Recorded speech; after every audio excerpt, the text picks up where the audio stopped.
So, do you struggle with chewing and spitting? Is it a shameful habit that you're struggling with all alone? Now, in this episode, I'm going to talk all about what it is, the cost to your body, and the reasons behind it. This will really help you to be able to target ways to overcome it and gain practical insights for change. I'm Harriet Frew. This is the Eating Disorder Therapist podcast. I support people to overcome disordered eating and find peace with food. We have 1.5 million downloads on the audio and we are gradually building YouTube. Thank you for being here, and do check out my Food Freedom app if you are looking for more support. Let's dive in. So, chewing and spitting, what is it? It's often a shameful secret, sadly suffered by many, many people with eating disorders, and it's a potentially triggering and tricky topic to talk about.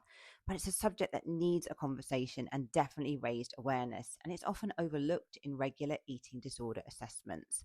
Although it's much more common than we realise, it's not recognised as an official sort of disorder under mental health classifications, but quite common. You can struggle with CNS, chewing and spitting, if you have anorexia, bulimia, binge eating disorder, OSFED, or disordered eating across the range. And it might be something you experience occasionally in addition to other behaviours such as purging or over-exercise as well. And it may be something that you struggle with multiple times per day. So what do we mean by chewing and spitting? So as the name suggests, you chew your food and then you spit it out. So you almost wish to enjoy the taste and the yum of the food without the calorie cost. And it tends to be like your forbidden foods and normally the foods that you will often avoid due to your restrictive eating patterns. And you might be restricting in ways like delaying eating, not eating enough, not eating certain food groups such as carbohydrates. And outside of CNS behaviors, you're probably feeling hungry and deprived if you're honest with yourself. Now, initially, when chewing and spitting, you may feel that you found the answer to eating and weight control. Surely it's a way to eat all the delicious, prohibited foods whilst not impacting your waistline. But this is far from the truth, because it can wreak destruction on your physical and mental well-being. And it carries such a lot of shame for people. I think it's a horrible secret that people carry. So what actually are the costs? So number one, the impact on digestion. Digestive complaints are often rampant when CNS exists, because when you chew food, your stomach produces acid in anticipation of digestion, but the food doesn't arrive in the stomach, or only part of it does. Now, this can lead to painful stomach cramps and bloating, not pleasant, and it can lead to ulcers and acid reflux as well. Also, irritable bowel symptoms can become your normal. You almost start to experience them day to day. Number two, the impact on your teeth. So chewing and spitting often involves chewing on huge quantities of highly palatable foods that you would normally deny yourself. It tends to often be sugary foods. These foods, often are high in sugar, lots of sweets often. As an eating disorder therapist, I firmly believe that there are no good or bad foods. We need to include all the foods. However, chewing on colossal quantities of sugary foods, sometimes multiple times per day, will wreak havoc on your teeth.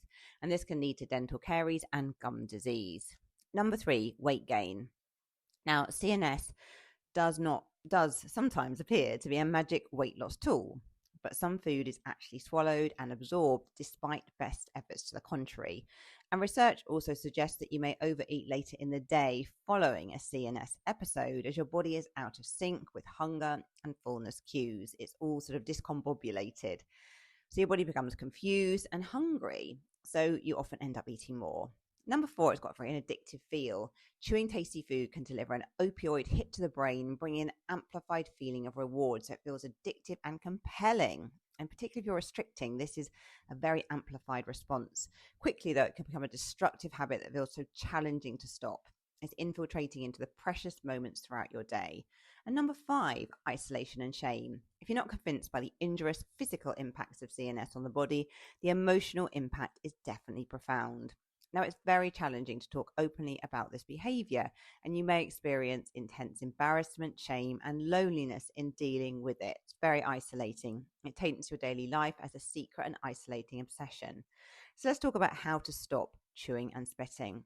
So here are some thoughts to help, okay? But you may need to do this with a professional for more support. Number one, your motivation. So to improve motivation for change, it's vital to engage emotionally with the costs of this behavior. So be honest with yourself about the impact that CNS has on your life. This is not to chastise yourself, as you absolutely need compassion towards yourself. This is a coping strategy, but for you to develop a different relationship with the behavior it will help you to really look at those pros and cons. So understanding the benefits of continuing, because maybe you're using CNS to escape, soothe, or relieve boredom. How is it helping you cope? Maybe you're using it as a weight management tool as well. So when you're clear of the perceived benefits, you can consider new and healthy alternatives to coping. Okay, so that motivational piece is quite important. Number 2, restriction. So if you find yourself engaging in CNS behaviors, you will be restricting your eating. I can guarantee it. The things like by not eating enough, eliminating carbs, delaying eating maybe, and depriving yourself of the foods that you genuinely enjoy, the ones that give you the real yum. So you need to work on allowing yourself to eat enough food and to gently introduce your old forbidden foods in a non-CNS sitting.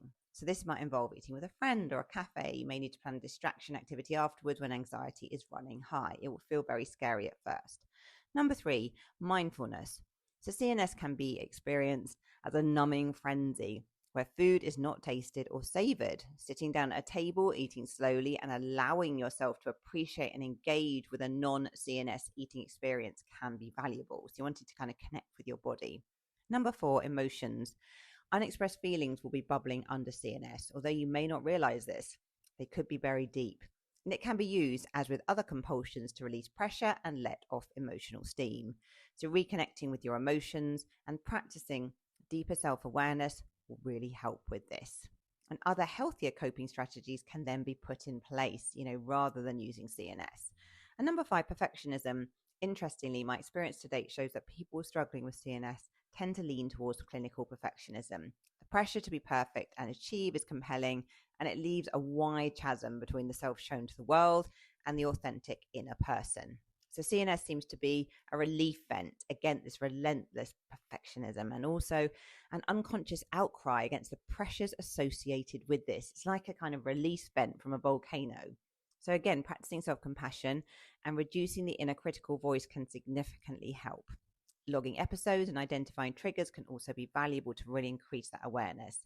If you're struggling with CNS, you're not alone. You may wish to consider getting further support through counselling or coaching or seeing a specialist.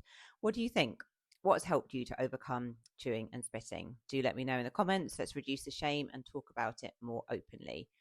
Do subscribe on this channel on YouTube. Thank you so much for being here.